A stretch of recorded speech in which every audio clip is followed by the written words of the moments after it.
The Kayfabe Crunch is brought to you by New Heights Ladders. Don't you just hate it when you're reaching for your first championship contract, only to feel your feet inexplicably stick to the steel? Well, that's why you need our new non-stick ladder range. Our non-stick ladder range makes for a smooth climb every time. Guaranteed.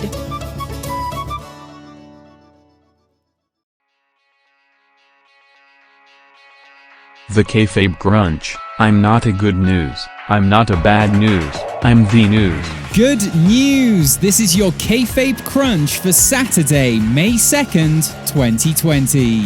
I'm Andrew Atomic Drop.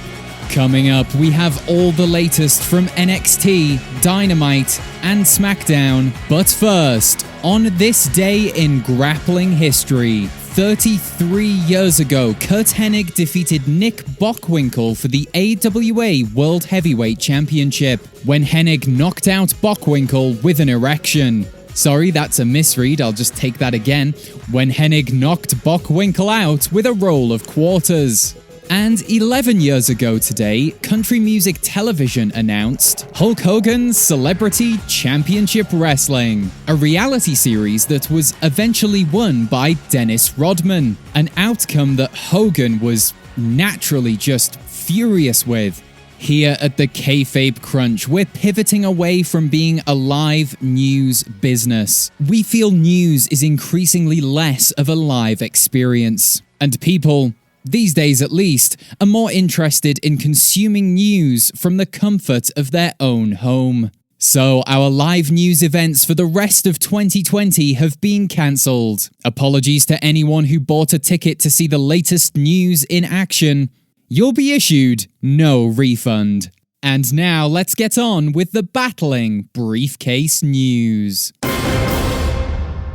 Top story, the Black Sheep. Last week, we took a trip down memory lane, and we're apparently still trapped on the endless walking tour, as this week, Bray Wyatt had a little story for Braun Strowman. From the comfort of his iconic rocking chair, Wyatt told us a bedtime story, the story of the Black Sheep. This tale told of a massive mutton who was so much stronger than every other animal on the farm. So the farm in question didn't have any tigers and therefore proves it can't be one of our great American farms. Anyway, back to the story.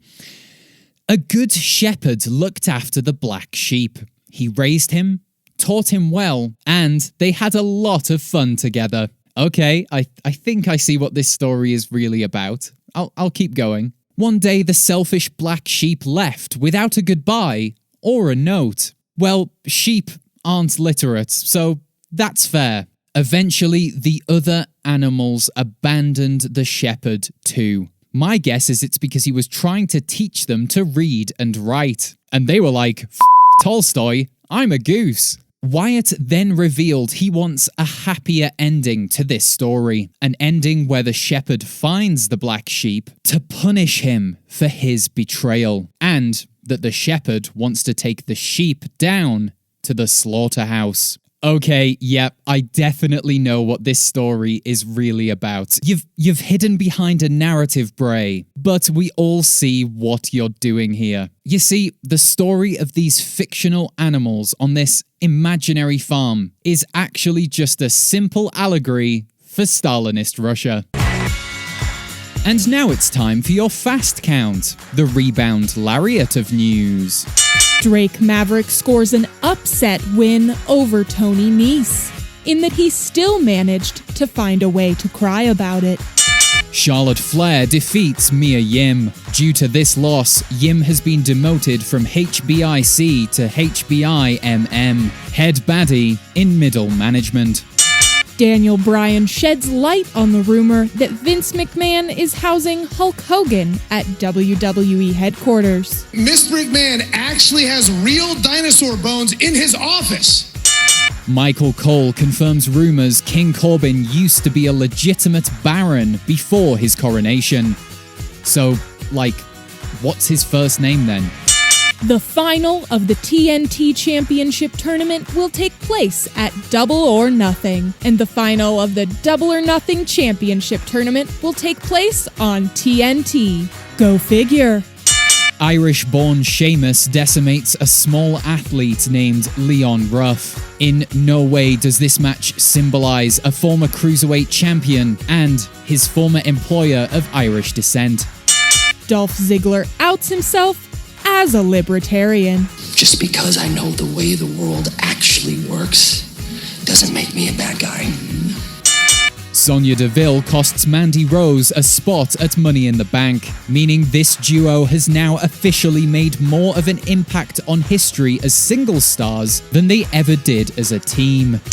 Candice LeRae now a villain, sporting the same energy as the quiet kid at school who suddenly starts calling people With a victory for the Forgotten Sons, the industry has seen an influx of trios lately, likely due to governments now allowing meetings in groups of 3. Otis qualifies for Money in the Bank by hitting Ziggler with his Caterpillar. We've seen those tight trunks, Otis, and we definitely go with Snake. And that's your fast count. You've been counted out. Oh my god, do you want to start a union? And now we have a letter to the editor, which is strange as we don't have an official editor. Unless you mean technical editor JD, and if so, why the hell would you want to write to him? Anyway, the letter says, "Dear editor, it appears you and your team are under the illusion professional wrestling is a real sport." Okay, let's see where this goes. "I just wanted to write in to check you know it isn't real. And that it's simply an entertainment program. I'm not trying to take anything away from you. I'm a fan of wrestling and the Kayfabe Crunch. Keep up the good work, although please make it more factual and a bit less silly." That letter comes from Pete in Crete. Pete, we've heard this many times. I'm sure you have too. You know it's fake, right? You know this isn't real. You know they aren't really falling from a cage onto the ground. It's special effects, it must be. We've heard it all before. Well, Pete, to you and all the other dirty doubters, I say, why is it broadcast on live television if it isn't real? If it's not real, then what is it? The events from these shows are clearly newsworthy, and that's why we choose to report them. They happened.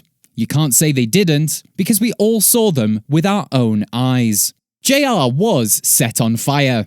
Shane McMahon did jump off the cell. And Triple H did molest a corpse. I don't know what else to say to you, Pete. This is real. After all, what is reality? You can even hypothetically say that the events of these television programs are scripted, but don't scripted events still actually happen? Don't writers still have to come up with those ideas, gather together with a crew of hundreds and make it a reality? Isn't that still real? I certainly can't wrap my head around the idea that it's fake. The logistics alone would be a nightmare. Just think next time, Pete, before you write in to a pro wrestling news outlet. Obviously, wrestling is real. It's very real. I'm real. You're real. It's all real. Oh, except Miz being married to Maurice. You've got me there. That one might not be real. There's just time for a quick stock market report. Decimals are recovering after the recent crash, Holly, as the markets reconfabulate to contemporary living. FTR speculative stock is soaring, supposedly due to suspected synergies with AEW. The Dark Order market reporter is advising the purchase of stock from cult and fetish-based industries, and that you should sell any and all stock related to your soul. Join us Tuesday when we'll bring you all the latest from Monday Night Vega. And remember, you can support this podcast by leaving a review on Apple Podcasts, Podchaser, or any other podcast player with such a feature. 5 stars would be preferable. And please remember, we are recording these inside the Tokyo Dome. 5 stars! This has been the Kayfabe Crunch, your not quite daily, not quite news, bump for the world of professional wrestling. The Kayfabe Crunch is brought to you by New Heights Ladders. If you order our non-stick ladder range by the end of May, you'll receive a voucher for 95% off a triple pack of step ladders. And that's not all. Order in the next 60 seconds and we'll send you 1,000 ladders free of charge. Seriously, we need to get rid of all of these ladders. I'm drowning in them. The Kayfabe Crunch.